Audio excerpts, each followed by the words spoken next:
TV Prasad മുഖ്യമന്ത്രി വാർത്താ സമ്മേളനം നടത്തുമ്പോൾ ഏറ്റവും പ്രധാനമായും ഇന്ന് മാധ്യമങ്ങൾ ചോദിക്കാൻ സാധ്യതയുള്ളത് മുഖ്യമന്ത്രി കേസൻ എന്ന PR ഏജൻസി ഉപയോഗിച്ചോ? ഈ അഭിമുഖത്തിലെ വാചകങ്ങൾ മുഖ്യമന്ത്രിയുടെ ഓഫീസ് PR ഏജൻസിക്ക് നൽകിയതാണോ?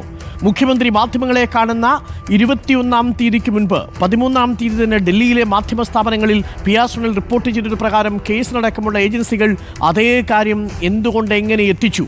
BJP ബന്ധമുള്ള ഈ കേസൻ എന്ന PR ഏജൻസിയെ എന്തുകൊണ്ട് മുഖ്യമന്ത്രിയുടെ ഓഫീസ് ബന്ധപ്പെട്ടു തുടങ്ങിയ വിവരങ്ങളായിരിക്കുമല്ലോ.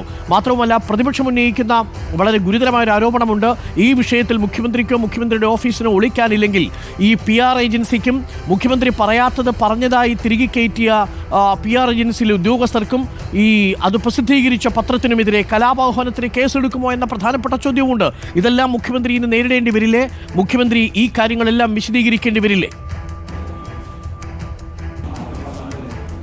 ഉറപ്പായും അരുൺ ഇപ്പോൾ പ്രതിപാദിച്ചത് തന്നെയാണ് ഇന്ന് ഉയരാനുള്ള പ്രധാനപ്പെട്ട ചോദ്യങ്ങളിൽ ഒന്ന്. അതായത് PR ഏജൻസിയോ, എന്തിന് എനിക്ക് PR ഏജൻസി എന്ന് കഴിഞ്ഞ കുറേ വർഷങ്ങളായി മുഖ്യമന്ത്രി ചോദിച്ചുകൊണ്ടേയിരിക്കുന്നുണ്ട്.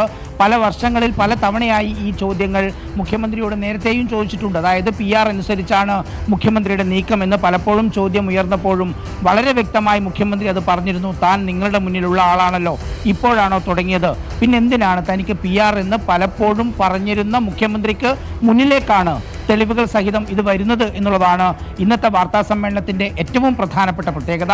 ഒരുപക്ഷെ ADGP വിവാദത്തിനേക്കാളൊക്കെ എത്രയോ മുകളിലേക്ക് ഇത് കയറി വരുന്നു എന്നുള്ളതാണ്. ഇപ്പോൾ ഡൽഹിയിൽ നിന്ന് PR സുനിൽ റിപ്പോർട്ട് ചെയ്തതനുസരിച്ച് സെപ്റ്റംബർ മാസം 13-ന് തന്നെ ഇങ്ങനൊരു നോട്ട് തയ്യാറാക്കി PR ഏജൻസി കൊടുത്തു എന്നുള്ളതാണ് അതിലും ദുരൂഹം. അതായത് മുഖ്യമന്ത്രി നിലപാട് പ്രഖ്യാപിക്കുന്നതിനും എത്രയോ മുമ്പ് ഒരു പ്രത്യേക അജണ്ട സെറ്റ് ചെയ്തിരുന്നു.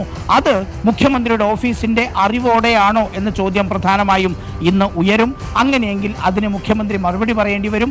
ഇന്നത്തെ വാർത്താ സമ്മേളനത്തിൽ ഒരുപാട് പ്രത്യേകതയുണ്ട്. കാരണം നാളെ നിയമസഭാ സമ്മേളനം തുടങ്ങാനിരിക്കുന്നു. ഇന്നലെ CPI സംസ്ഥാന സെക്രട്ടറി ബിനോയ് വിശ്വം അടക്കമുള്ളവർ മുഖ്യമന്ത്രിയുമായി കൂടിക്കാഴ്ച നടത്തി.